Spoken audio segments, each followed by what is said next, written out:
Bueno, muy bien. Estamos acá en la segunda clase de este curso bueno, se está dictando por ahora una vez a la semana. La próxima semana será martes y jueves. Eso igual lo voy a repetir al final del curso, al final de esta clase, para que, bueno, que lo recuerden y lo puedan agendar. Bueno, le agradecemos a todos los que hoy se sumaron, son varios, así que bueno, para el resto que no está, bueno, verá la clase en el día de mañana. Y bueno, licenciado Andrés San Martín, le cedo la palabra. Muchas gracias por permitirme presentarlo. Al contrario. Bueno, entonces siendo así, hoy jueves 19 de enero de este 2023, de este año, en el año de nuestro Señor de 2023, comenzamos nuestra tercera clase sobre la reforma, su inicio, sus antecedentes, inicio, desarrollo, legado.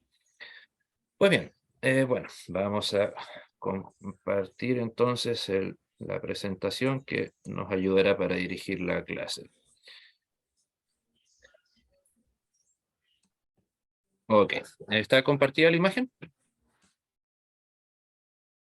Así es. Ok, Sí, así es. muy bien. Bueno, entonces, bueno, esa es una postal muy antigua, creo que de 1920, de las zonas en donde vivió Lutero en su infancia, de Eisleben. Y curiosamente el mismo lugar donde murió, solo como un dato anecdótico. Una muy bella postal que logré conseguir, que creo que ya no existe en papel, se perdió durante la Segunda Guerra Mundial, si mal no recuerdo. Bueno, todavía no, sin entrar, digamos, en la reforma en sí misma, obviamente, como les decía, me interesa hacer un poco de historiografía, de análisis de la historia y del porqué y los porqués de la historia. Y bueno, uno de esos porqués tienen que ver con el contexto en el que surgen las reformas del siglo XVI. Obviamente, en vista de que este es un curso sobre historia, el contexto que más nos es pertinente es el contexto histórico. Bueno, en primer lugar, estaba finalizando la Edad Media, o la llamada Edad Media, con todo lo que eso significa. Recuerden, formalmente, la Edad Media finalizó, de acuerdo a los textos de historiadores, digamos, el 12 de octubre de 1492. ¿Recuerdan algunos, ¿recuerda alguno lo que sucedió en aquel año? O aquella fecha, perdón. 12 de octubre de 1492. Descubrimiento, descubrimiento es el Pacheco. Sí, o para ser más directos con los nuevos descubrimientos de la historia, especialmente ahora que se han puesto de moda las miniseries, las series sobre vikingos, es la llegada de Cristóbal Colón a América. Obviamente hasta el día de hoy no se va a saber nunca a qué lugar exactamente llegó, pero bueno, esa fue la fecha en que llegó a lo que sería el Caribe americano actual. Con todo lo que eso significa, o sea, es poco probable que Cristóbal Colón haya sido una persona, digamos, un hombre de fe, como ustedes y yo lo entenderíamos, pero sin duda tuvo que tener una gran fe en sus teorías, en su pensamiento, para suponer que él podía llegar a descubrir lo que finalmente descubrió. O sea, no era, digamos, simplemente decir, ok, me consigo mis barcos y parto, no. Recordemos que de hecho él ni siquiera sabía dónde llegó. Pero ¿esto qué implica? Que ya la gente estaba teniendo la idea de que puedo pensar por mí mismo. Ya tengo la posibilidad, aunque sea escasa, aunque sea pequeña, de yo tomar mis propias decisiones. Porque se podrán imaginar que, ¿por qué motivo creen que Colón pidió el apoyo de los reyes de España o de Castilla y no el de otra institución?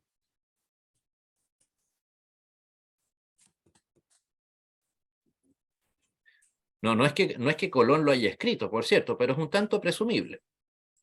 Recuerden, la famosa Santa María, la Pinta y la Niña, Colón la recibió como regalo ¿de quién? Y el financiamiento para el viaje del rey de Castilla, del rey y la reina de Castilla, Isabel de Castilla y Fernando de Aragón. ¿Cuál era la institución más poderosa en aquella época?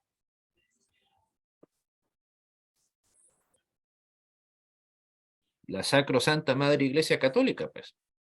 Entonces, ¿no les parecería lógico que si Colón hubiera tenido un pensamiento pegado al catolicismo, ¿por qué no? Lo más lógico habría sido ir y acudir a las riquezas del Vaticano, que obviamente eran mucho mayores que las que podía entregar un pequeño reino en España. Y de hecho, ese año, algo que muy poco se sabe y poco se toma en cuenta lo importante que fue, es el hecho de que ese mismo año los españoles, o lo que ahora se conoce como España, expulsaron de Granada el último reducto musulmán que quedaba en lo que ahora conocemos como la península española.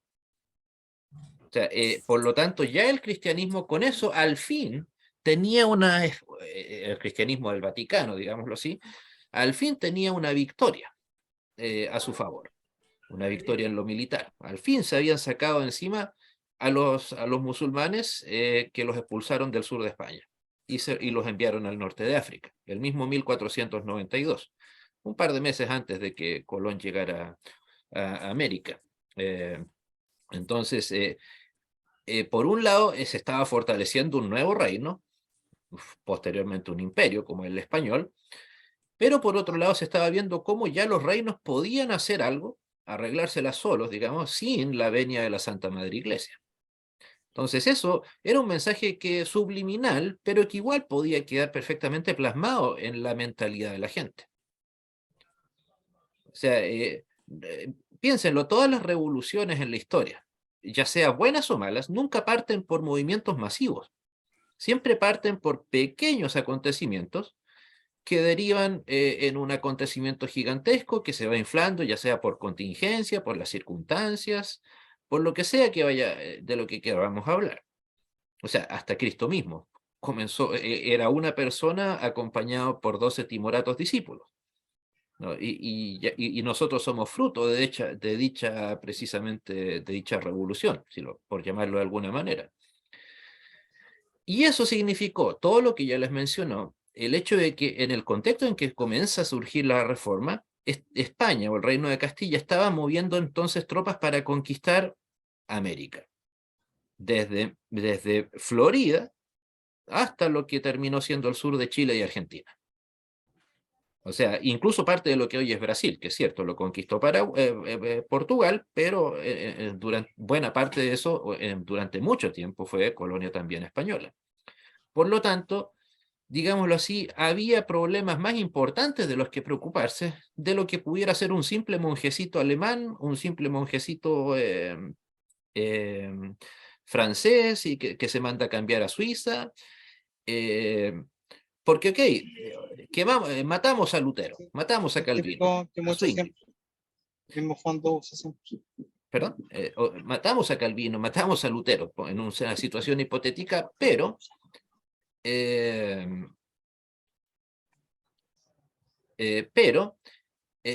resulta que entonces, bueno, ¿qué hacemos ahora? O sea, porque obviamente la idea no, ya habían más problemas, insisto, de los cuales tenemos que hacernos cargo.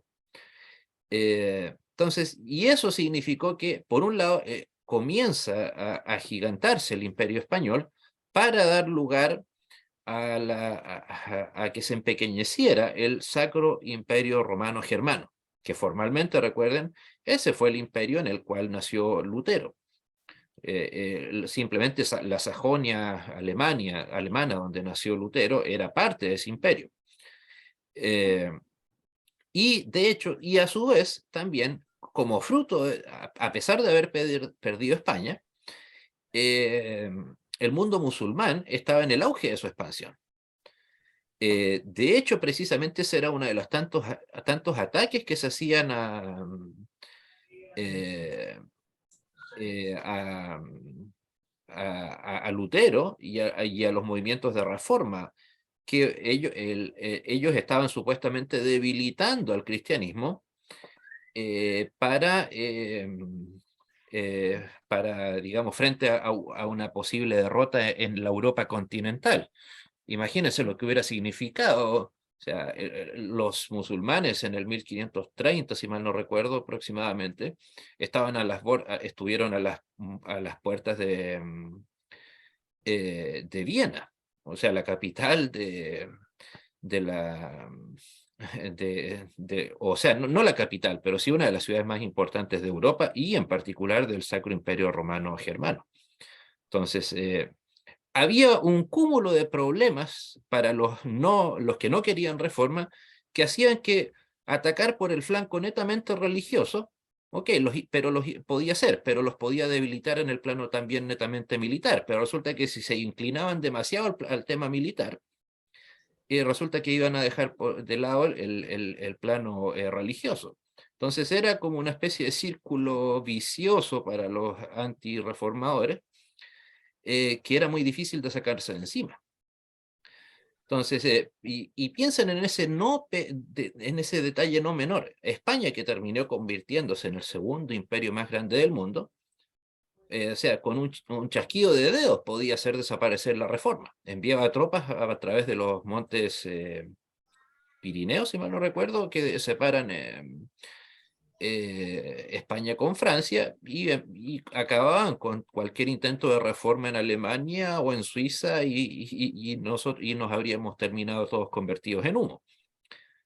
Pero, insisto, en parte la codicia de esta gente ayudó, insisto, en nosotros que como hijos de Dios tenemos que reconocer obviamente que tras de todo esto está la voluntad de Dios, los tiempos de Dios. Pero imagínense, todas estas cosas fueron necesarias, 100% necesarias para que se conjugaran en el momento, en el lugar, para que la reforma, primero en Alemania, posteriormente en Suiza, posteriormente en Inglaterra, etcétera, Holanda, etcétera, pudiera tener éxito. Insisto, les puedo dar por seguro que si España no hubiera comenzado a su colonización en América, las tropas españolas que se vinieron para acá habrían terminado en la Alemania de Lutero, aniquilando cualquier posibilidad de reforma.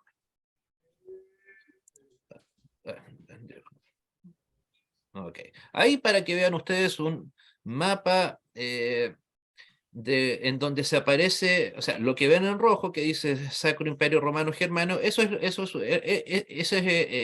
puesto en un mapa de la Europa moderna, lo que constituía el Imperio Romano, o sea, abarcaba todo lo que conocemos hoy como Alemania, la mitad de Polonia, la República Checa, Eslovaquia, Austria obviamente, buena parte de Hungría, Eslovenia, buena parte de Francia y el norte de Italia.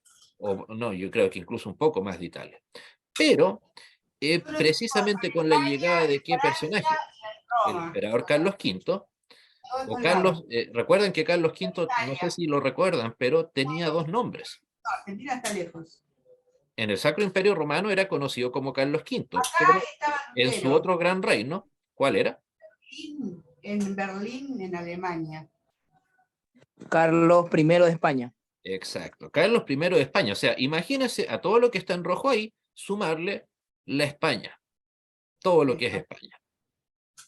Y también ahí, bueno, Holanda, que si bien no es cierto, no era un lugar muy grande numéricamente, pero era un centro económico, comercial bastante grande. Y a esos, o sea, literalmente, en otras palabras, el Sacro Imperio Romano Germánico, directa o indirectamente, dominaba sobre la mitad de Europa, o más de la mitad de Europa. Entonces, o sea, que se haya conjugado eso, y que además el Sacro Imperio Romano era un imperio, a pesar de todo, muy débil. para efectos, digamos, de dominio político. Tenían muy buenas alianzas comerciales, pero se podrán imaginar que tratar de hacer que toda esa cantidad, imagínense la cantidad de lenguajes que había que manejar ahí. Italiano, esloveco, húngaro, eslovaco, checo, polaco, alemán, holandés, francés, eh, romance, obviamente latín. Imagínense lo complicado, y posteriormente español antiguo, en el caso de España. Imagínense lo complejo que tiene que haber sido cualquier tipo de ordenamiento político para poder sofocar algún movimiento de reforma. Por eso es que en parte igual, eso también se vio reflejado en la reforma. Después de todo, ¿cuánto tiempo se tardó el luteranismo en salir de Alemania? Por lo menos unos 50 años. Cuando finalmente llegó, pero porque los reyes de Suiza y de Noruega se, comillas, convirtieron al luteranismo junto con Dinamarca, y se llevaron también Islandia y Finlandia, también Letonia, y se convirtieron pero eso fue una cuestión posterior, o sea, insisto, no, posterior incluso a la muerte de Lutero. De hecho, solo como dato anecdótico, la iglesia noruega hasta el día de hoy, luterana noruega, no reconoce como propia una de las confesiones de fe del luteranismo, que se llama la Fórmula de Concordia, porque afirman ellos que si bien están de acuerdo con su contenido, ese era un documento netamente para la iglesia alemana, como que ellos no tienen nada, no es un asunto de ellos. Por eso no es que lo rechacen, pero no lo suscriben, simplemente. Pero imagínense, o sea, si hubieran tenido un imperio al estilo como lo conocemos hoy, probablemente el luteranismo y posteriormente el calvinismo solo serían un recuerdo, y habrían sido un gran dolor de cabeza eh, para, para el catolicismo y el Vaticano de aquella época. Bueno, también en el contexto cultural. En parte, Colón es un ejemplo de eso. Comenzaba a surgir el pensamiento independiente. Evidentemente, si Colón se hubiera quedado con las recomendaciones que le daban en las universidades españolas o italianas, ¿habría partido a lo que ahora es América?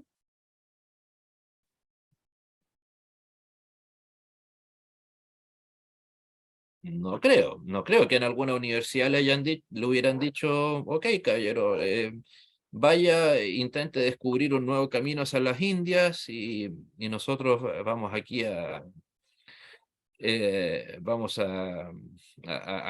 ayudar con ustedes. No, nadie le daba ese derecho a, a- a Colón, mucho menos en cualquier otro ámbito del pensamiento.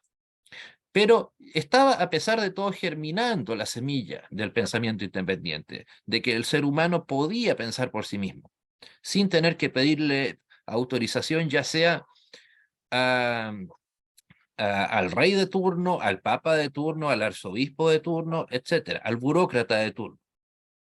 Y eso obviamente se multiplicó, quizás por decenas, si acaso no por cientos, con lo que menciono ahí, por la invención de la imprenta por el alemán Gutenberg.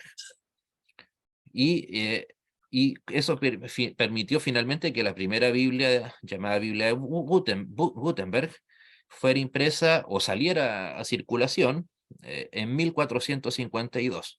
Por cierto, aunque es un tanto obvio, pero para hacer la aclaración, esa no es la Biblia que Gutenberg imprimió, es la Biblia en latín, la famosa Vulgata latina, la que utilizan en las misas católicas hasta el día de hoy.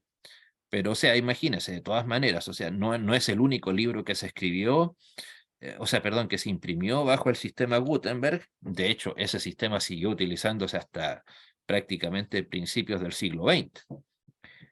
O sea, el sistema con caracteres móviles. Por lo tanto, el conocimiento ya estaba comenzando a estar al alcance de cualquier persona, fuera leal al Vaticano o no. Y más encima, ese conocimiento llega con la Biblia bajo el brazo.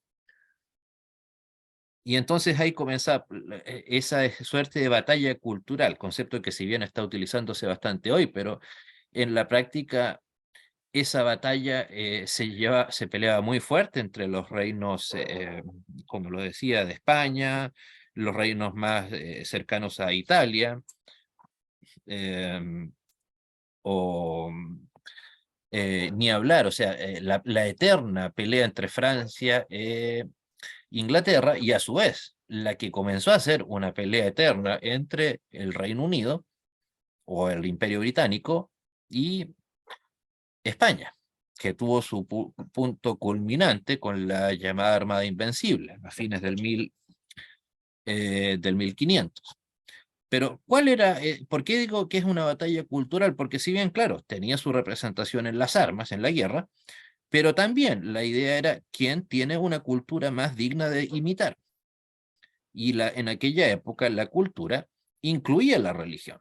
Por lo tanto, si el alemán demostraba tener una cultura superior al español, su religión también iba a ser considerada superior de igual manera. O en el caso de los calvinistas con con Calvino en Ginebra. Ni hablar cuando se suma la reforma Enrique VIII y el reino de, o sea, el Reino Unido, perdón, el Imperio Británico. O sea, no, si bien vamos a analizar con detalle, son unas 5 o 6 clases más probablemente el cisma anglicano, pero el verdadero efecto de la mal llamada conversión de Enrique VIII de Inglaterra al mundo protestante no fue tanto una cuestión, ¿cómo decirlo? Eh, político-religiosa, sino también incluso tuvo un efecto psicológico. ¿Por qué? Porque imagínense, para toda la gente que estaba ya en Europa continental, y de un momento para otro enterarse de que tienen ahora el apoyo del que era uno de los 2 o 3 reinos más importantes del mundo. Cambia, ¿no? En esa época que en cualquier momento tú esperabas las tropas de tu enemigo para que te aniquilara, ya sea por motivos religiosos o económicos o políticos. Que supieras que en Londres ahí había un rey, por muy loco que estuviera, por muy católico que siguió siéndolo, por cierto, lo único que dejó de tener el de católico es que ya no le daba lealtad al Papa, pero tenía un Papa nombrado por él mismo ya en Londres. Le cambió de nombre simplemente. Pero eso tiene que haber sido un espaldarazo muy grande al protestantismo de la Europa continental. Saber que ya no estaban solos allá. De hecho, precisamente, aunque lograron lamentablemente el Vaticano aniquilar a prácticamente todos los calvinistas franceses, bueno, también los hugonotes, que en realidad eran tanto calvinistas como luteranos en muchos casos, los aniquilaron, los mataron a todos, pero a todos los que no lograron escapar precisamente ¿a dónde? A Inglaterra. Por eso es que de hecho la influencia doctrinal de la iglesia anglicana es tan fuerte por parte del calvinismo. La doctrina en esencia anglicana, al menos en sus documentos, es doctrina netamente calvinista. No es que ellos hayan generado su propia teología, sino que todos los franceses que tuvieron que huir y que fueron recibidos por el rey Jaime en primer lugar, el que dio orden de traducir la famosa Biblia King James, esa influencia llegó a las universidades, llegó a los centros teológicos y está ahí presente hasta el día de hoy en el libro común de oración de los anglicanos. Y bueno, también como otro aspecto se estaba comenzando a dejar atrás el feudalismo. El feudalismo, por cierto, no es que haya desaparecido en el siglo XVI tampoco. De hecho, hasta el siglo XX el feudalismo todavía en alguna medida existía en el imperio más grande de la historia. ¿Cuál fue el imperio más grande de la historia? Roma. No, Roma, no, para nada. Ah, el asirio, el asirio. No, el asirio era minúsculo comparado con este otro. El imperio ruso, pues. Y el imperio que gobernaba. O sea, el sistema de gobierno, por mucho que tenían un zar, un emperador allá en San Petersburgo, hasta 1917 era un sistema básicamente de economía, de sistema militar y político de tipo feudal. En parte por eso es que se desmoronó tan fácil. Pero, o sea, pero ya estaba comenzando a surgir, a dejarse atrás el feudalismo. en donde ya yo tenía más, comillas, derecho a elegir quién tenía que ser mi señor. ¿Por qué? Porque yo podía conseguir mi propia ayuda. Ya no necesitaba 100% de mi señor feudal para que él me protegiera y yo le diera mi lealtad. Ahora yo podía hasta cierto punto, insisto, el dejar, el determinar cuál era para mí mi destino político.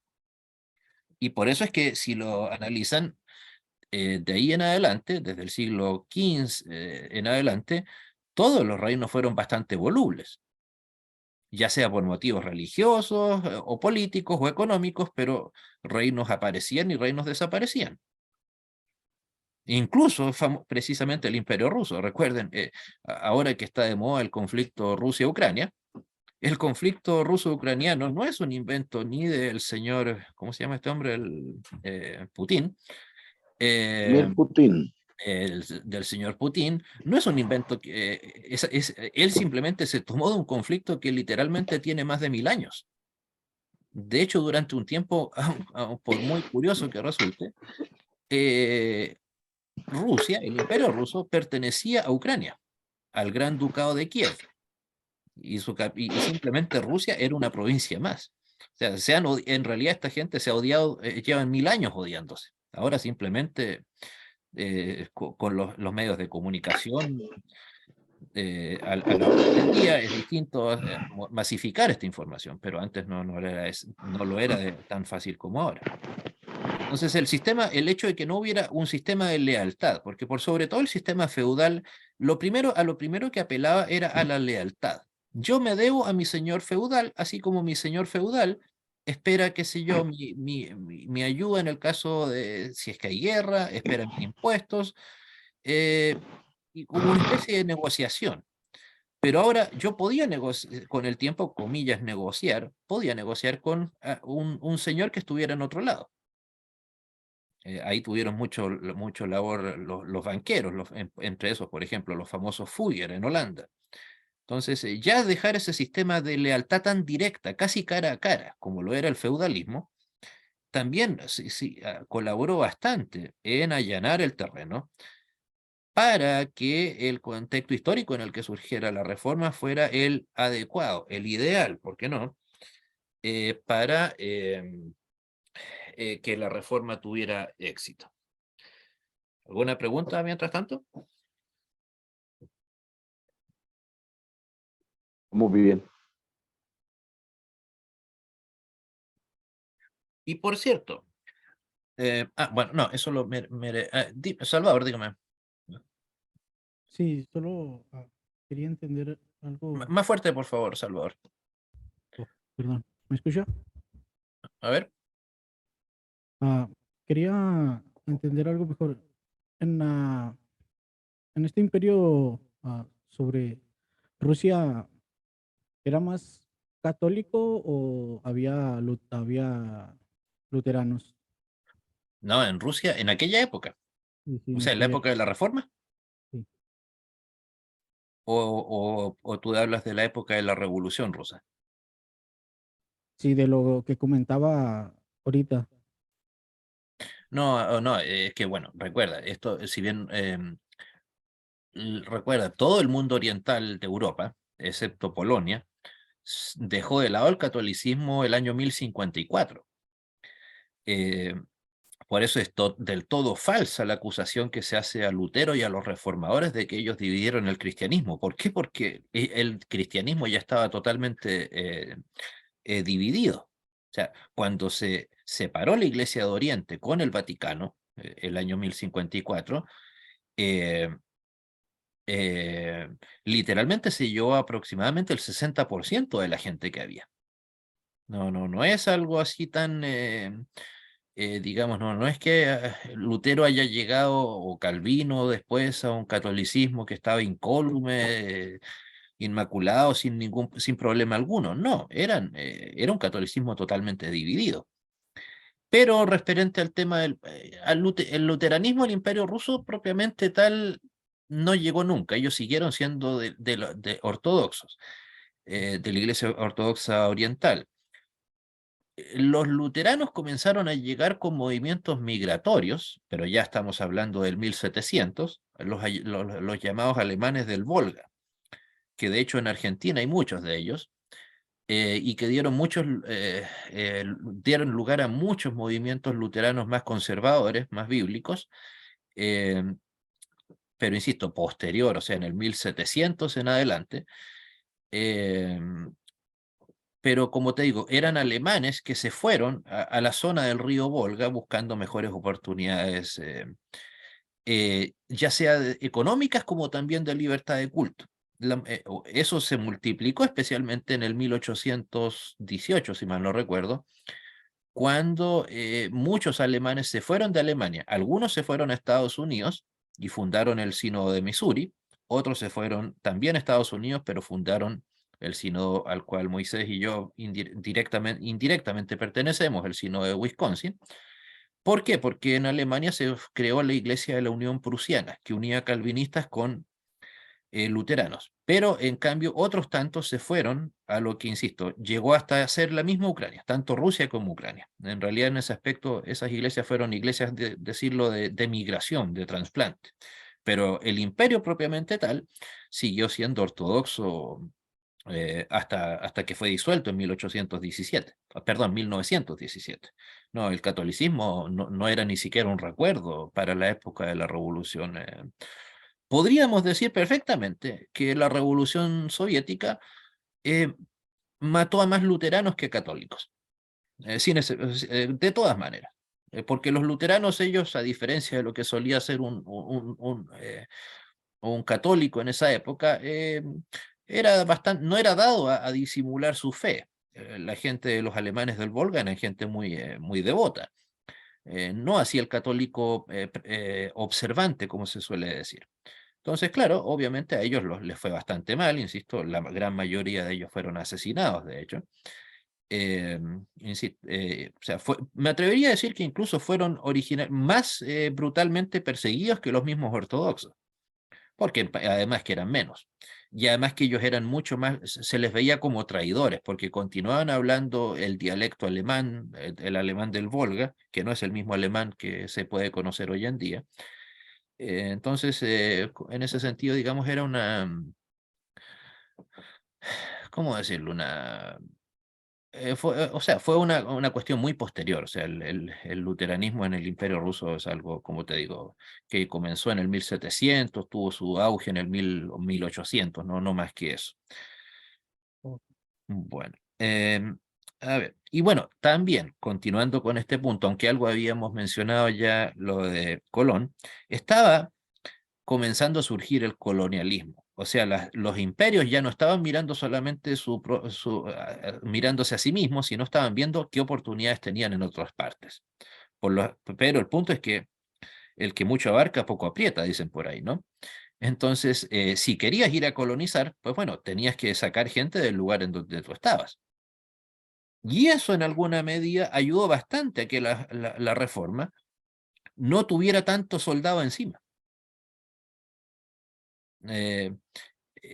Digamos, si no, insisto, habría sido bastante distinto si es que, eh, eh, por ejemplo, en el mundo francés, que no adhirió, no se convirtió en un imperio colonial tan pronto, posteriormente lo hizo, pero claro, como ellos mantuvieron sus tropas en Francia, aniquilaron finalmente, cuando se quemó la famosa ciudad de Rochelle, en la masacre de San Bartolomé, que lamentablemente nuestros amigos católicos hasta el día de hoy celebran.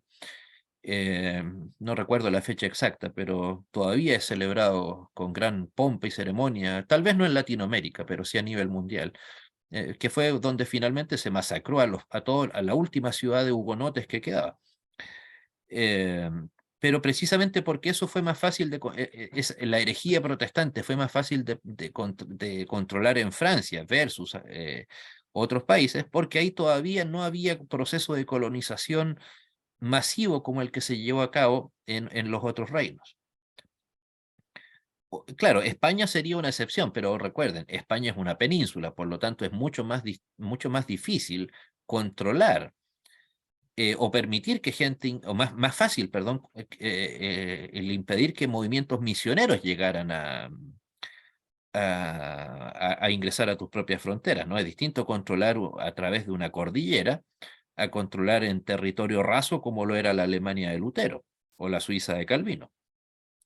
Entonces, digamos nuevamente, o sea, eran asuntos que permitían que los reyes miraron tal vez con mucha subestimación, o el mismo Vaticano subestimó muchísimo todas las consecuencias que esto podía tener. O sea, como que dijeron, ok, tenemos un problema más grande que preocuparnos que este borrachín de allá de Sajonia.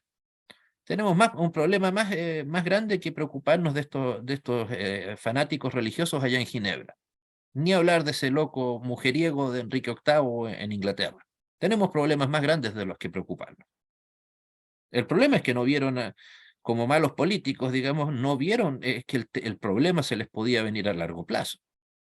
Y ellos pensaron tal vez en su reinado, en el tiempo en que ellos iban a vivir, pero no pensaron en lo que podía venir con los siglos, ni siquiera con las décadas. O sea, fue algo bastante, digamos, inesperado y para nosotros bendito la manera en que esta gente mal manejó sus países, pensando en su interés temporal, pensando por sobre todo en, en, en su egoísmo y no en su sagacidad política, que fue a la larga, insisto, lo que desde un punto de vista histórico, político, permitió que la reforma tuviera éxito. Por cierto, hacer la aclaración, eso lo volveremos a ver cuando ya comencemos a analizar los personajes de la reforma. Evidentemente nosotros estamos aquí analizando todo esto desde la perspectiva de que somos todos los que estamos acá, somos personas, hombres y mujeres de fe. Por lo tanto, creemos que detrás de todos estos acontecimientos puede perfectamente cumplirse las palabras bíblicas de que todo tiene su tiempo, todo tiene su hora, y que simplemente estos personajes de los que vamos a hablar más detenidamente, llegaron en el momento en que tenían que llegar, en las condiciones en que era más beneficioso, más bendito que llegaran a tener dicha, eh, digamos, existencia. O sea, si Lutero Lutero y Calvino hubieran nacido 100 años antes, ni siquiera serían serían a lo más un recuerdo al estilo de Juan Hus, de quien hablábamos la semana pasada. Y bueno, también, si bien comenzó ese colonialismo, hay algunas diferencias entre la colonización anglosajona versus la española. Y nosotros somos testigos de primera mano de eso. Es cierto, no estoy divinizando la colonización anglosajona, que para empezar vino, como, digamos, los ingleses fueron más cautos. Esperaron consolidar afianzarse en Europa para lograr irse a lo que ahora es Estados Unidos y Canadá, o también las islas del Caribe que estuvieron en manos del Imperio Británico, versus los españoles que apenas pudieron, o los castellanos, apenas pudieron, comenzaron a enviar un barco tras otro, a colonizar un puerto tras otro, etc. O sea, fue un proceso mucho más desordenado el español. Fue más amplio, que sin duda le llenó mucho los bolsillos a los reinados españoles, pero no. ¿Por qué? Porque abarcaron una zona geográfica mucho más amplia. En ese sentido, los ingleses fueron mucho más astutos.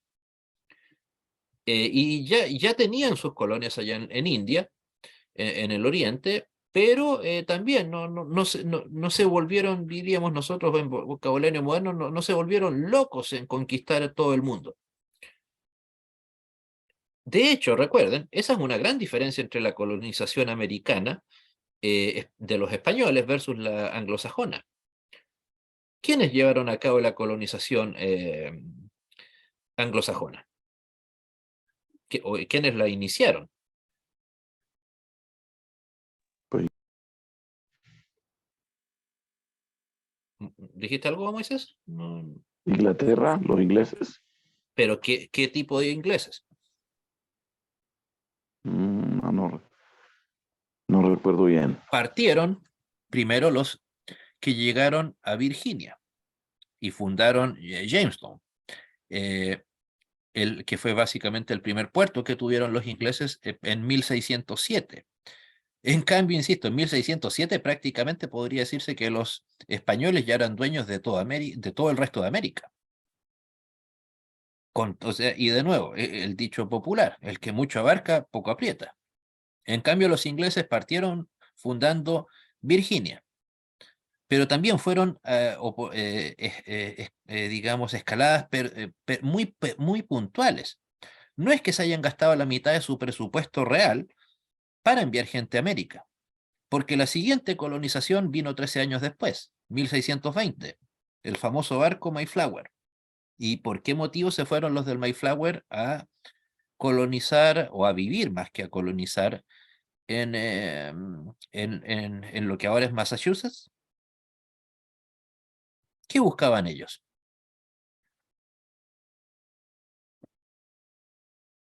¿Salvador? La libertad ¿Pero de qué tipo? religiosa. Religiosa, no libertad política, porque ellos en su manifiesto, que escribieron arriba del barco, se declaraban leales a a su majestad británica. A veces la gente se confunde y piensa que porque la gente del Mayflower no compartían la religión anglicana, entonces eran unos rebeldes al rey. No, basta con leer el manifiesto del Mayflower, por ahí tengo ese documento, también no es muy extenso, pero ellos ese documento, el manifiesto, se lo dedican a su majestad el rey. Y la gran diferencia, piénsenlo, ¿cuáles son las típicas fiestas que celebramos acá en Latinoamérica? Fiestas relacionadas con la colonización. Fiestas de tipo militar, independencias políticas, ok, que no digo que esté malo conmemorarlas, no. Pero ¿cuál es la primera gran fiesta que se llevó a cabo en la colonización, en el mundo anglosajón? De hecho, se celebra hasta el día de hoy, en lo que es Estados Unidos. La de las cosechas. Más conocida como como el Thanksgiving Day, el Día de Acción de Gracias. Como bien lo has dicho, Alex, creo, daban gracias a Dios. ¿Por qué? Lo que hablábamos en la clase anterior, por el fruto del trabajo. Veían que era un motivo de gratitud a Dios, el fruto del trabajo. En otras palabras, la gran diferencia que hubo entre la colonización que llevaron a cabo la mentalidad anglosajona, protestante, evangélica, como quieras llamarlo, fue que ellos llegaron a América con sus virtudes y defectos, por cierto, no los estoy santificando tampoco, pero llegaron a hacer riqueza. Versus nuestros amigos españoles, que llegaron a ¿qué cosa? A América. A robar. Sí, A robar y en a palabras matar. de Bien hecho, castas. ¿cuál fue la obsesión con la que los indígenas lograron embaucar a los españoles?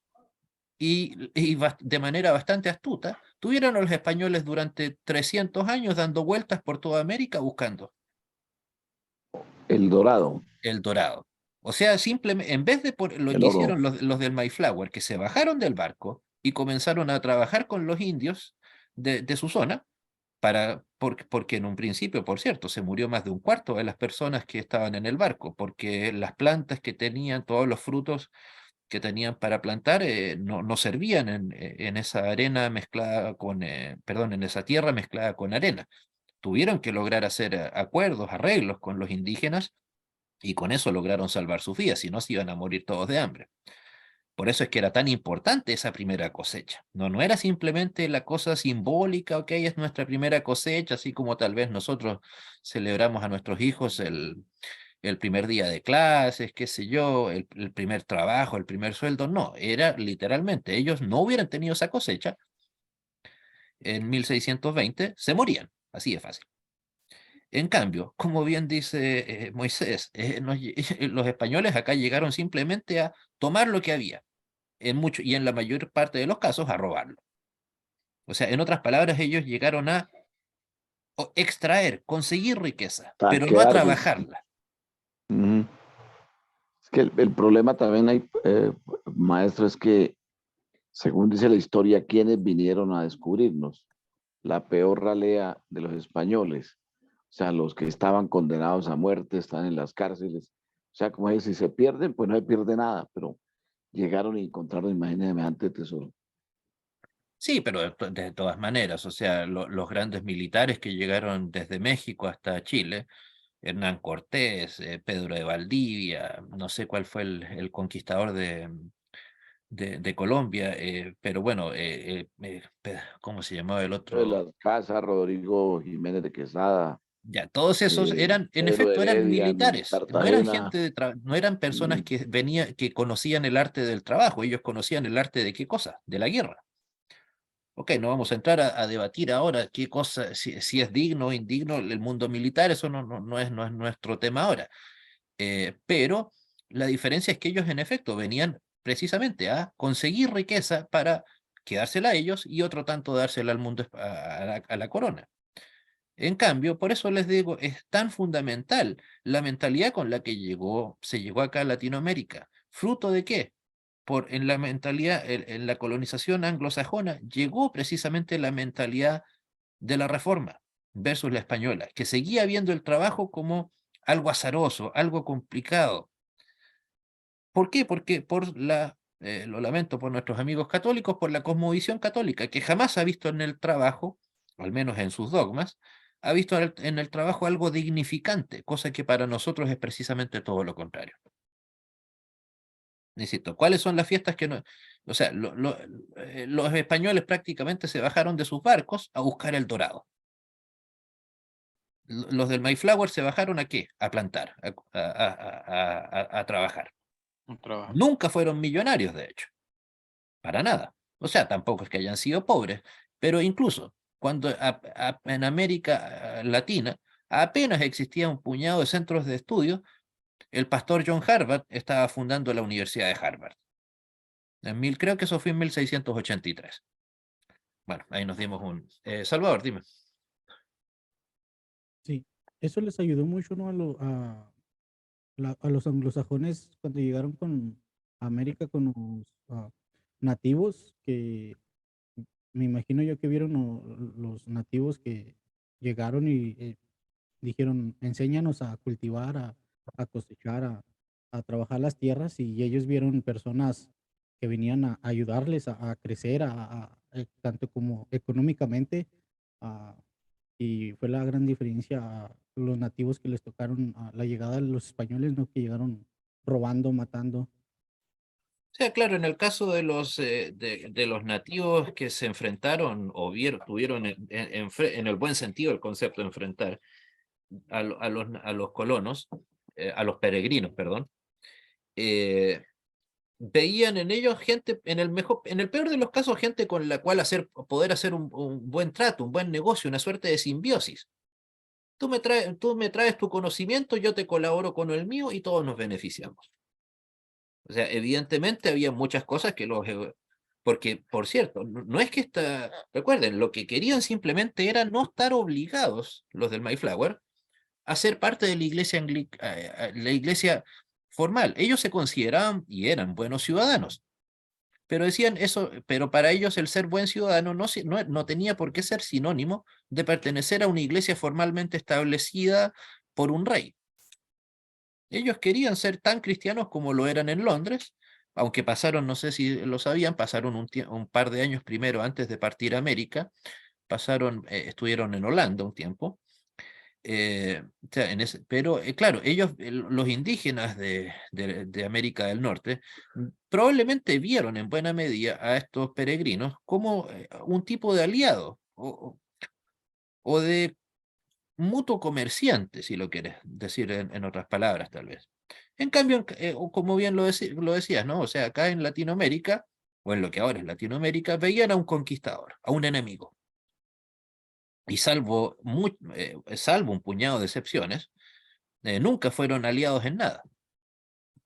Tal vez algunos traicionaban a su pueblo. Eso pasó en muchos casos. pero por algo se les considera traidoras. ¿Por qué? Porque no era la norma, no era lo normal. En cambio allá, insisto, en América del Norte es cierto, obviamente como cualquier proceso histórico, político, religioso, de lo que quieran, termina teniendo sus gigantescos defectos, sus gigantescas virtudes, que no son el punto ahora, pero la cosmovisión de una u otra manera quedó. La bendición del trabajo versus el castigo del trabajo. Bueno, y dentro de todo esto, ¿por qué las reformas sí, las del siglo XVI, y las otras no?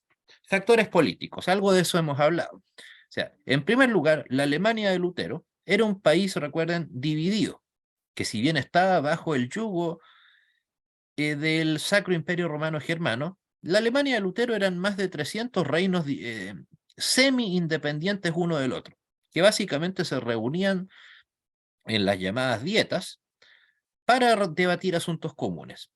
Seguramente la dieta más famosa de todas es la dieta de Worms, en donde Lutero se enfrentó en 1521 al emperador Carlos V. Pero no había, digamos, una unión política, una mano dura. Como por algo la reforma primero llegó a Europa continental y no a Inglaterra. Entonces ahí tenemos un factor político, o sea, la división política que existía.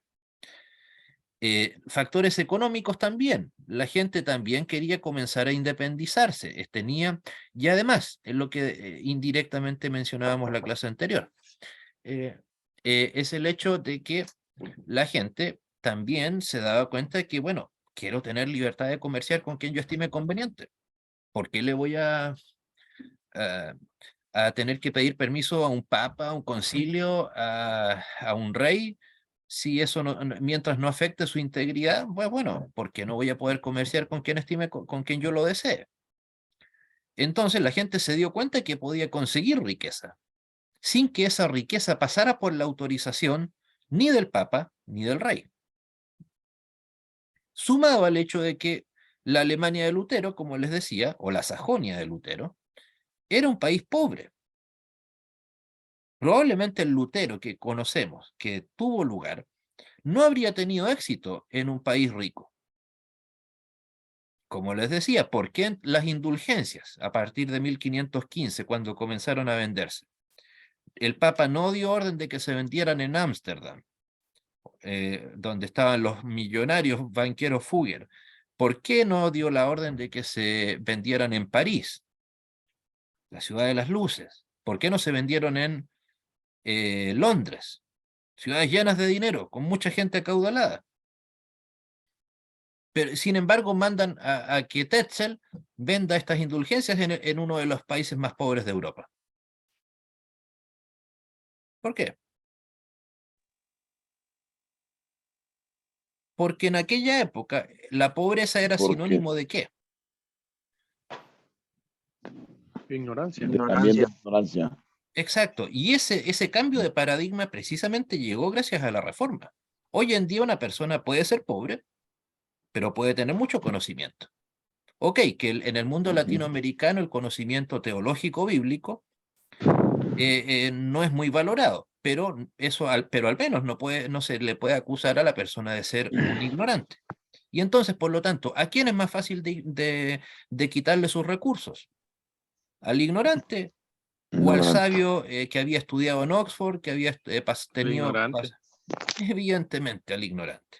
O sea, probablemente quizás qué barrabasadas decía Tetzel en sus espectáculos cuando él pedía el dinero para las indulgencias. También los factores sociales. O sea, ya comenzaba parcialmente a existir minúsculamente, de todas maneras, la movilidad social. ¿Fruto de qué? Del buen provecho que se podía hacer del conocimiento. Ya no está, la sociedad está mental. Yo lo veo allá. La sociedad está mental, como se le Yo llama, lo puedo ver allá. estaba comenzando a desaparecer. Recuerden, la sociedad estamental, en donde estaba por un lado la monarquía, el clero y el pueblo llano o el pueblo raso. Entonces, pero posibilidades de que uno se moviera un estamento, una persona de un estamento se moviera a otro, era básicamente imposible. Evidentemente, nosotros que no somos, bueno, tal vez podríamos llegar a ser del clero, tal vez del ejército, pero de ninguna manera seríamos parte de la aristocracia. Así como un aristócrata podrá volverse en el hombre más pobre que encuentres, pero va a seguir siendo un aristócrata. Va a seguir viendo al no aristócrata con el mismo desdén que lo veía antes de caer en desgracia. En cambio, precisamente al conocimiento comienza esta revolución social, sana revolución social, en donde ahora el conocimiento me permite cambiar de estamento social. Antes esa idea era impensable. O sea, ni siquiera tú aspirarías a eso en aquella época. Pero al ver, piensen de todas maneras, o sea, basta con lo que ya mucho o poco lo ignoro, que sepan de la vida de Lutero. Lutero, si bien no nació pobre, pero él, imagínense, no era un hombre millonario, pero era un alto intelectual. Nunca fue millonario, pese a que tenía, qué sé yo, más estudios y más conocimiento que todos nosotros juntos. ¿Se imaginan a alguien con el intelecto de Lutero o el intelecto de Calvino viviendo en el día de hoy? ¿Cuál sería su situación económica?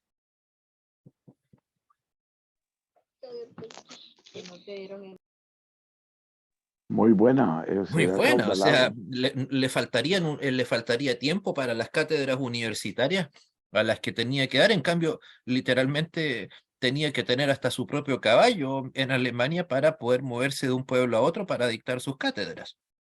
Cátedras que daba en latín, que daba en alemán, con un alto nivel de erudición, todo lo que ya conocemos, ¿no? O sea, pero él en efecto es una muestra de cómo se podía comenzar a mover el estatus social en el cual uno había nacido.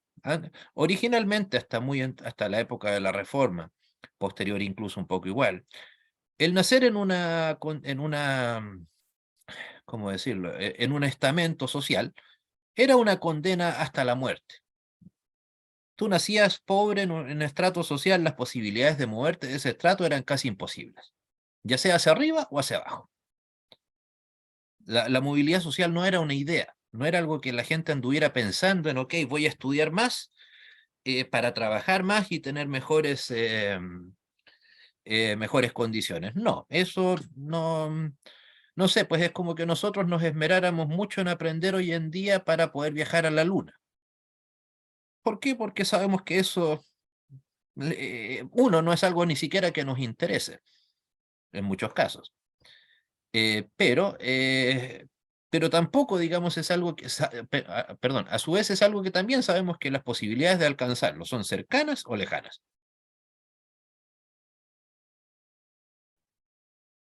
Por el momento lejanas. Lejanas y acaso no imposibles. Creo que viajes de turismo a la luna se han hecho menos de 10. Y obviamente por gente muy acaudalada. También un factor que, de nuevo, algunos dirán factor geográfico. ¿Y qué tendría que ver la geografía con el éxito de la reforma? Pues muchísimo. De nuevo, miren un mapa. Volvamos al mapa. Ahí. España, una península, encerrada por el mar y por la montaña. Por lo tanto, cualquier intento de labor misionera, de mano en mano, de boca en boca, era muy difícil o sea, era muy difícil de que lograra tener éxito. Si Enrique VIII, en el caso de Inglaterra, no hubiera adherido a la reforma no habría llegado nunca. Era cosa de tener los puertos y punto, y se acabó cualquier intento de evangelización. En cambio, la Alemania de Lutero, la Alemania actual incluso, es cierto, existen están los famosos Alpes, pero no son la cordillera de los Andes tampoco. O sea, en la cordillera de los Andes, yo que vivo en línea recta, creo que vivo no más de 60 kilómetros de la cordillera de los Andes. Hasta hoy en día, con toda la modernidad, si me mando a cambiar solo, lo más probable es que me muera en el viaje. Aunque tratara de seguir. En cambio, los Alpes, no, es cierto, son muy bonitos para las historias de Heidi, pero no son, digamos, una cosa como diría el Chavo el 8, ¡ay, qué bruto, qué cosa más imposible de alcanzar! No. En cambio, en la Alemania de Lutero, en la Suiza de Calvino, no habían grandes accidentes geográficos que impidieran el traslado de gente de una parte a otra. Ujú. Para bien y para mal. Era más, o sea, igual, así como era más fácil que la gente se trasladara, Como lo que está explicando. era también más fácil que la gente fuera capturada. Pero, por otro lado, como les digo, no, ese menospreciado factor geográfico ayudó muchísimo a que la reforma fuera exitosa con el tiempo. Insisto, basta con ver ese mapa. O sea, y claro, a buena hora. Dios permitió que la locura de este rey Enrique VIII abriera las puertas al protestantismo en el Imperio Británico, con todo lo que eso significa. Entonces, o igual, pues, más allá de que tenían al Vaticano encima, Italia, otra península, rodeada por mar y rodeada por las tropas del Papa.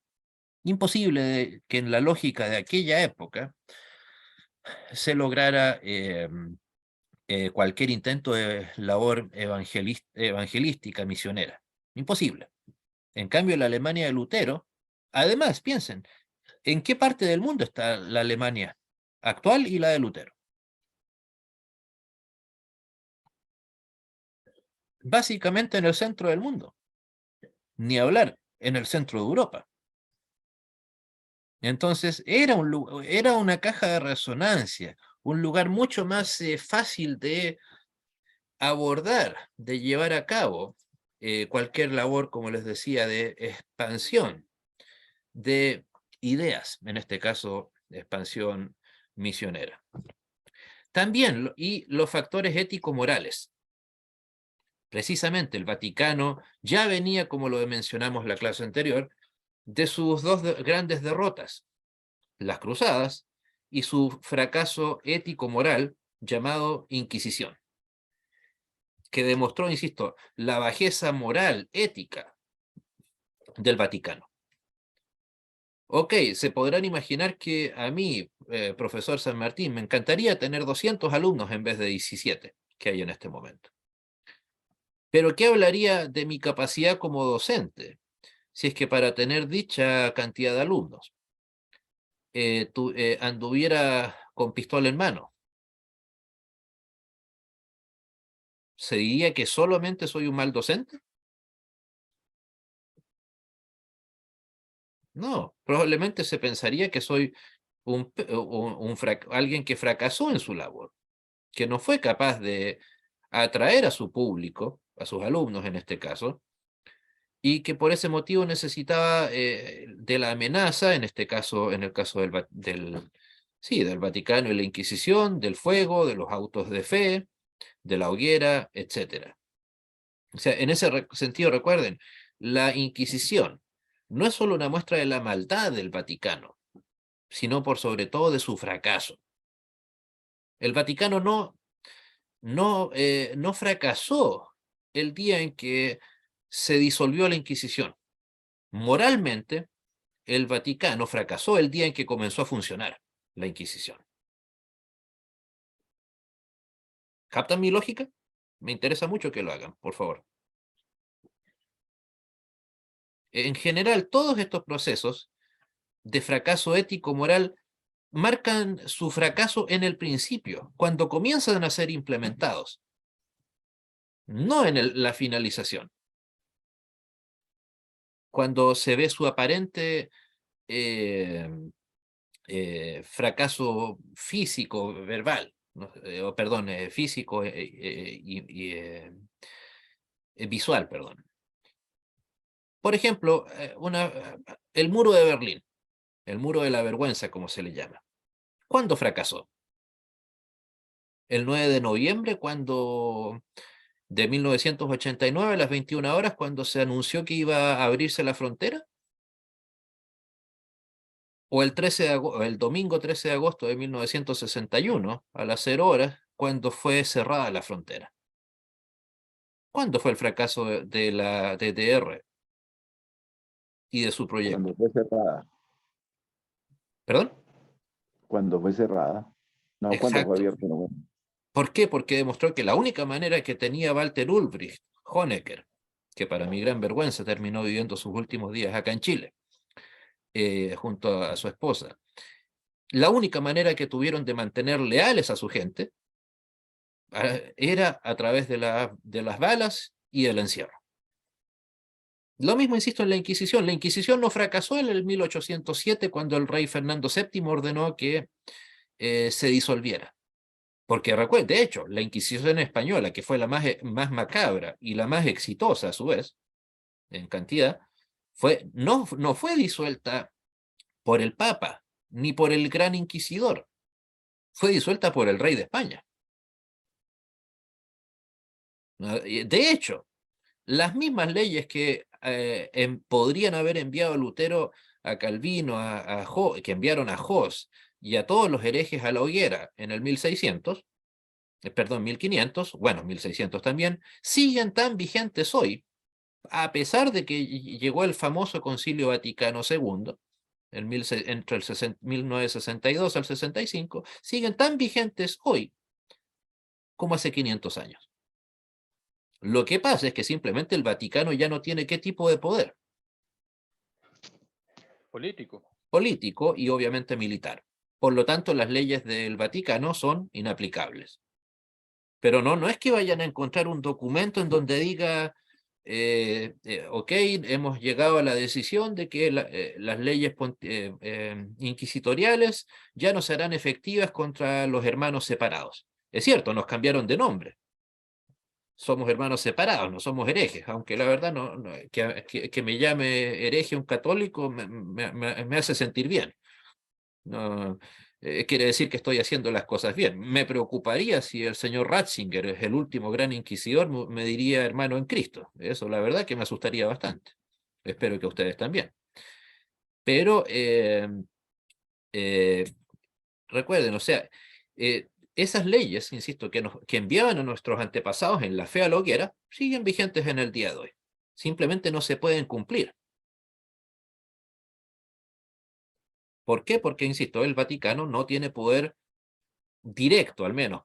Influencia tiene, obviamente. Nosotros acá en Latinoamérica somos testigos presenciales de eso. Por mucho que se pretenda decir que nuestros países son secularizados, pero de una u otra manera están a las órdenes del arzobispo de turno. Eso no ha cambiado mucho. Pero las leyes, insisto, las leyes, el papel, el documento, ahí está. No, eso no ha cambiado. Es más, por ahí se hablaba mucho, haciendo una extrapolación, disculpen que me salga un poco del tema, pero tanto que se hablaba de ahora del señor Bergoglio que iba a revolucionar la iglesia. La Santa Madre Iglesia ahora iba a mostrar su nueva cara. No después del malvado Ratzinger, que al menos el hombre era sincero al mandarnos al infierno de nuevo, especialmente en su declaración Dominus Jesus, en donde literalmente, o sea, por un lado, el año 1999, los herejes de la Federación Luterana Mundial se ponían de acuerdo para negociar la gracia, pero sin embargo, al año siguiente, el señor Ratzinger, antes de ser papa, nos mandó de vuelta al infierno, literalmente. Incluso para él nosotros no somos una iglesia, somos simplemente comunidades cristianas, pero iglesia no. Pero bueno, el punto es, se hablaba de que, ok, ahora viene el señor Bergoglio con su revolución, pero ¿qué cambio ha habido? ¿Cuántas bulas papales han habido en donde se pida, qué sé yo, perdón por los crímenes de la Inquisición? ¿Cuántas doctrinas realmente fundamentales para el Vaticano han cambiado? Ninguna. Que yo sepa, ninguna. O sea, tal vez el discurso del caballero Bergoglio en algún momento pareciera ser muy cercano a la gente, pero nada más que el discurso. Que yo no tengo noticia de que el señor Bergoglio esté vendiendo las opulentas riquezas del Vaticano para regalárselas a los pobres, ya que el señor Bergoglio decía que él iba a acercar la iglesia a los pobres. Eso hasta donde tengo entendido no ha sucedido, y dudo mucho que vaya a suceder por lo demás. Por eso, como les decía, bueno, Salvador, ¿querías decir algo?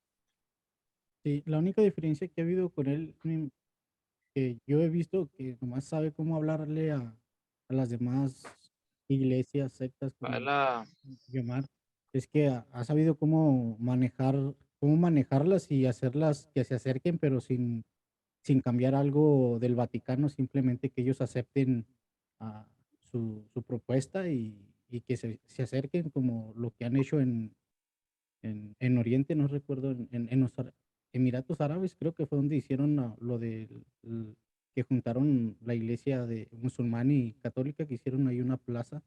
Sí, o sea, digamos, en vez de unirse a la sana doctrina, se une a la herejía musulmana o a la apostasía, sí, a la herejía musulmana. O sea, ¿cuál sería el provecho que hay tras de eso? La verdad que ninguno. Bueno, como dice ahí, todo tiene su tiempo y gracias a Dios ese tiempo en el caso de la reforma llegó en su debido momento, no antes ni después de que podía tener éxito. Bueno, ¿y qué originó? Aquí nos apuramos un poco. Suele creerse que las reformas son fruto del Renacimiento y de la modernidad. No, gran error. La reforma es cosa de ver un orden cronológico. La reforma ya estaba consolidada al iniciarse el mal llamado Renacimiento. ¿Por qué digo mal llamado Renacimiento? Porque si bien no, lejos de esté de mí defender la imagen del Vaticano, pero decir Renacimiento es como hacer creer que entre el 471 después de Cristo hasta el 1520 no hubo conocimiento, no hubo ciencia, no hubo filosofía, no hubo pensamiento. En ese aspecto, en ese sentido, el concepto de Renacimiento es algo esperable tal vez del mundo secularizante en el que estamos viviendo. Pero no deja de ser verdad que que la Iglesia Católica fundó cientos de universidades, que tuvo grandes pensadores, que no tuvieron simplemente auge. Pero eso no quiere decir que no hayan existido. Bueno, de hecho, todos nuestros reformadores estudiaron en universidades católicas después de todo. Entonces, pero el punto es, insisto, la reforma es el Renacimiento es fruto de la reforma, no al revés. Y además la diversidad religiosa abrió las puertas al Renacimiento y a todo tipo de diversidad sana.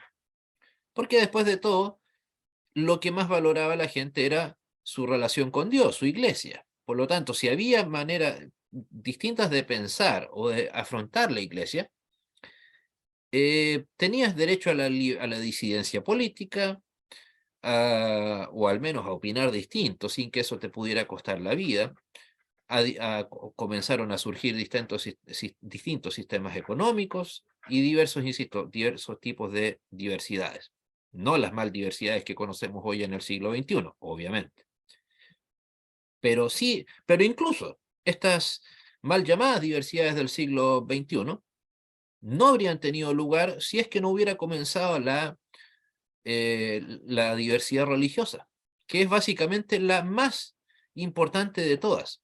Y no lo digo en mi calidad de teólogo, sino que como simplemente una persona que puede tener una opinión. ¿Por qué? Porque si te quitan el derecho a creer, a pensar, ¿qué derecho te puede quedar entonces? O sea, todos los países en donde ha habido índices razonables de libertad religiosa son precisamente los países con mayor pluralismo en su pensamiento. O sea, fíjense, ¿cuánto tiempo se demoró España, un país con nulo pluralismo religioso, en democratizarse? Recién cuando murió Franco, eso si mal me pueden ayudar, creo que fue el año 80, 82. Recién ahí entró la democratización a España. En cambio, en el Imperio Británico tiene cientos de años. Estados Unidos, ni hablar. Es cierto, tuvieron una guerra civil, pero todo lo contrario. Esa guerra, en vez de minimizar la diversidad, la multiplicó. Insisto, con sus defectos, por cierto, no digo que sea un proceso perfecto, pero bueno, también la Alemania occidental, todo el mundo, principalmente no católico, es el que fomentó la diversidad y la libertad en vez de minimizarla. Y bueno, como lo dice ahí, los grandes protagonistas del Renacimiento son de formación fruto de la Reforma. Algunos más, otros menos. En todas las áreas de la ciencia, los grandes protagonistas, desde el siglo XVII en adelante, fueron personas que adhirieron religiosamente al pensamiento de la Reforma, ya sea luteranos, calvinistas, arminianos. En ese aspecto hay que ser bastante honestos. No es que pueda decirse que un solo tipo de pensamiento fruto de la Reforma acaparó todo el conocimiento, no, pero de una u otra manera, insisto, de luteranos, obviamente el caso alemán, Goethe, Schiller,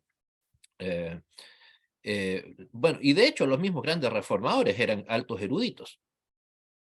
No tenían como estandarte ese tristemente mal interpretado versículo tan manoseado que conocemos, ¿no? La letra mata,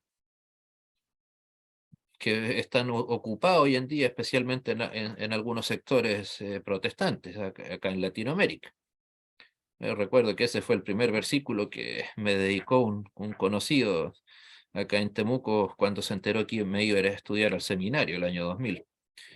Pero Andrés, la letra mata. Bueno, creo que tan mal no me fue con eso, ¿no? En fin, entonces recuerden, tanto en lo que es la diversidad como en la difusión del conocimiento, en todo eso, en buena medida, en mayor medida, tuvo fruto precisamente los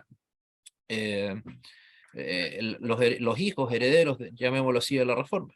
En Alemania, la Universidad de Heidelberg, la Universidad de Wittenberg, la Universidad de Leipzig. En Holanda, la Universidad Libre de Ámsterdam. Oxford.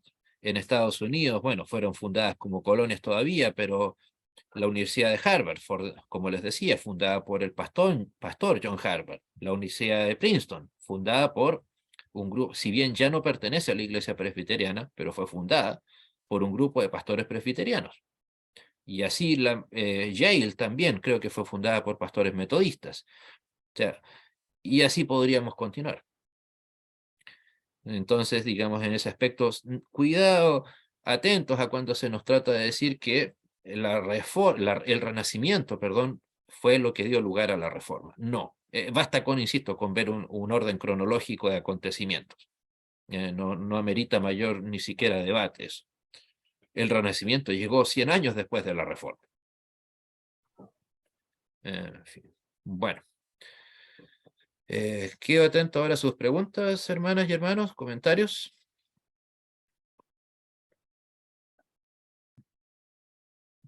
Quejas, no sé.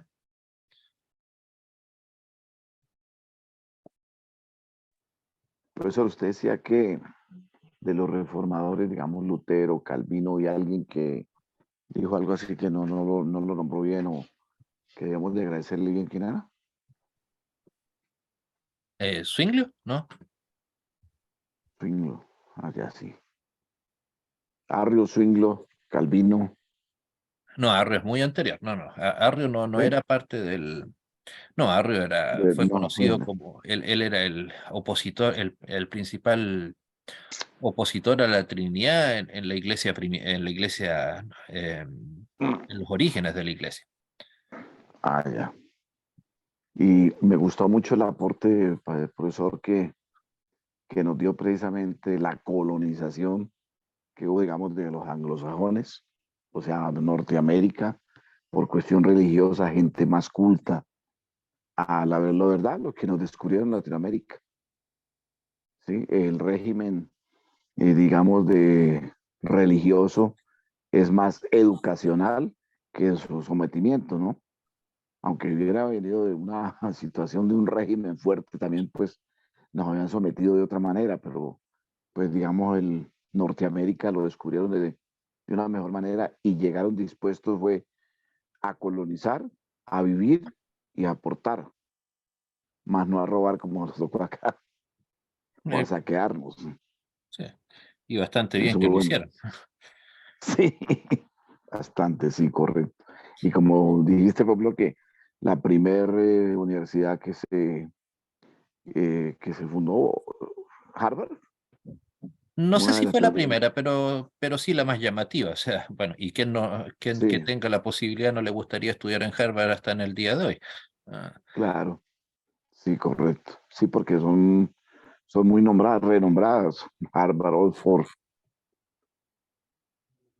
Muy buena esa similitud, porque pues, o sea, le abre a uno otros caminos, ¿no? De la educación. Todo como dice, realmente, pues a nosotros nos sometían también, al igual que la Alemania en esa época, por falta de conocimiento e instrucción.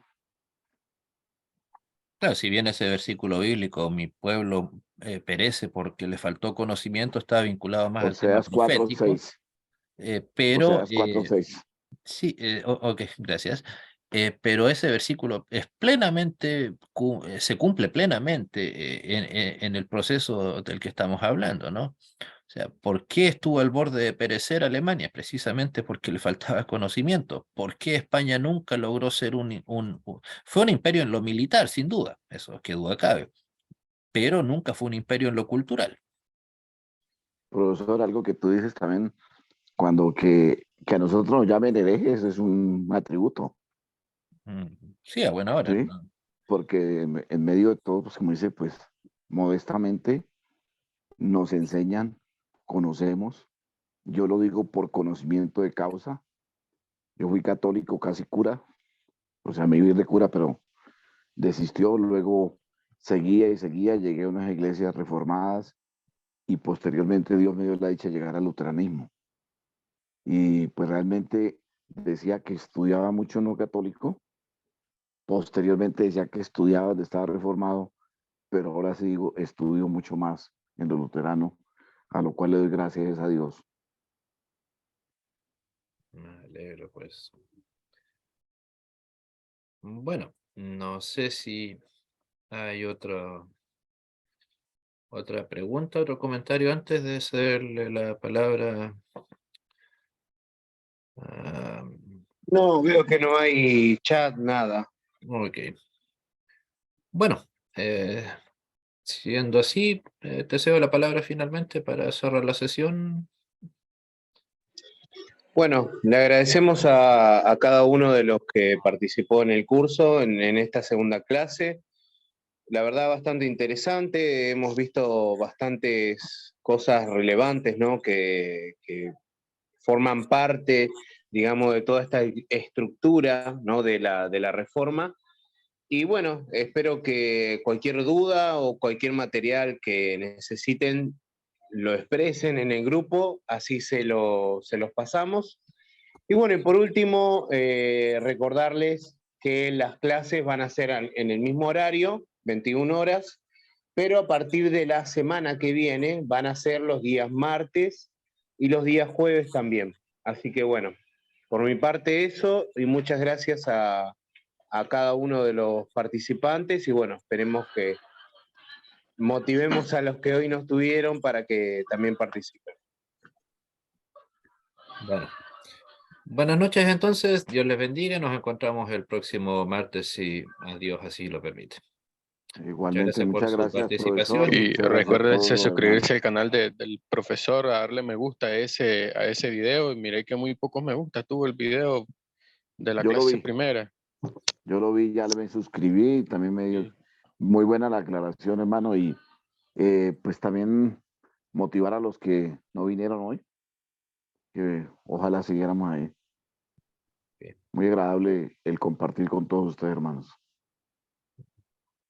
Ok, bueno, entonces dentro de una hora yo creo va a estar tal vez ya el video, esta clase subida en el canal de YouTube, en el mismo. Ahí les envío el link.